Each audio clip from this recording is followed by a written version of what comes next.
All right, we'll go over suspension components that could knock either in your front or rear suspension. Suspension knocks is the second most common type of customer complaint, right after brake noise complaints. Right, so we'll start with most common all the way up to least common.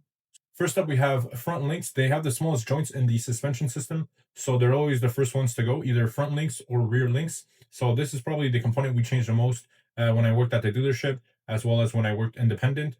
Next up, we have outer tie rod when the joint fails and knocks. So it's going to move up and down if the joint in here fails. Next up, we have ball joint, same thing, up and down play when it fails, and that's where you get that knocking from.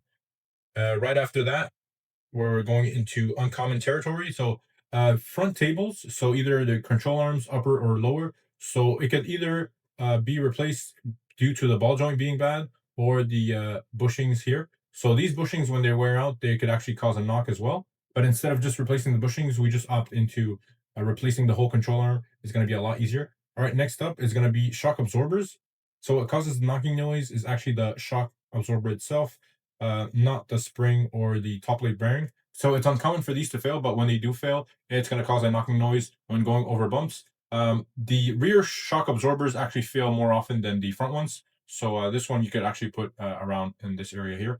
All right, and the least common, but could also cause a knocking when going over bumps. And usually, if you check all of these components and they're solid, then sometimes what you have is worn out sway bar bushings that could cause like a situational knock. You know, at the right angle, at the right load, it could knock. So these I've replaced, I think, a few times in my career because they don't go bad often. And there you have it. That's all the suspension components that can knock either in your front or rear suspension.